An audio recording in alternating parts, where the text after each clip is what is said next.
Nekuda kwekuberekwa mumhuri yaizvidzora kutsika dzekunze zvikuru uye yaitevedzera nzira dzekare, mukana wekuziva uye kudzidza zvakawanda ndakanga ndisina. Asi nekukura kwandakazoita, ndakasangana nemikana yakawanda yaindibvumira kuwedzera ruzivo rwandaiva narwo. Pandakapedza dhigirii rangu pamakore 29, ndakaona kuti ndakanga ndichiri kukwanisa kuti nditange kuita shanduko uye kubatsira vanhu vemunharaunda yandaigara kuti vakwanise kuzvisimudzira. Ndaiziva zvakawanda pamusoro pezvinokanganisa urongwa hwekuwanikwa kwezvokudya mumararamiro edu. Ndaizivawo zvakawanda pamusoro pekushaya nekutambudzika kunoita vanhu mune zvimwe zvikamu zveruzhinji, sezvo ndakakura ndiri mumwe wavo. Izvi zvakandipa shungu nekutsunga kwazvo kuti ndirambe ndichidzidzazve zvakawanda. Ndakazvipira kuita mabasa ekusimudzira mararamiro evanhu. Ndakashandidzana nemasangano anoshanda munyika ino, anoshanda munyika dzemuAfrica uye anoshanda pasi rose.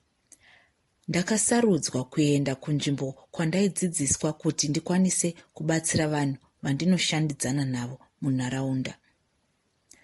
Nekuda kwekuva nhengo yechikamu cheYongo, nekuva nhengo yechikamu cheAfrican Network of Green Ambassadors, nekuvawo nhengo yechikamu cheScope Zimbabwe, Zimbabwe Work Camps Association nezvimwe zvikamu nemasangano andinoshanda nawo.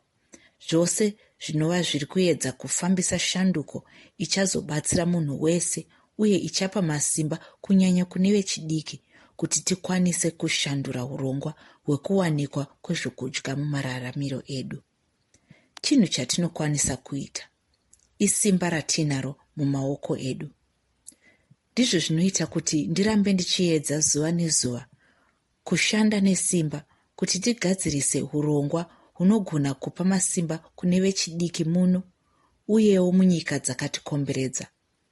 Kuva nhengo yechikamu cheAfrican Continental Free Trade Area nekuva nhengo yechikamu chinoti zvandinodya ndezvemuAfrica zvine chinangwa chekusvitsa ruzivo kuvanhu pamusoro pekuti vanogona sei kugamuchira zvokudya zvinorimwa nekugadzirwa tisingashandise mishonga, uye kuita kuti urongwa hwemawaniro ezvokudya hutsigire zvikamu nemarudzi akasiyana-siyana munharaunda.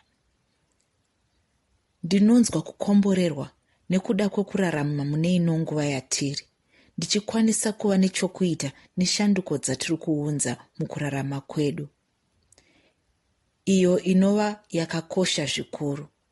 Ini pachangu ndine tarisiro yekuona zvose zviri kuzosimudzira Africa kuburikidza nemushandira pamwe nekudyidzana kwemasangano ose aya. Ndatenda.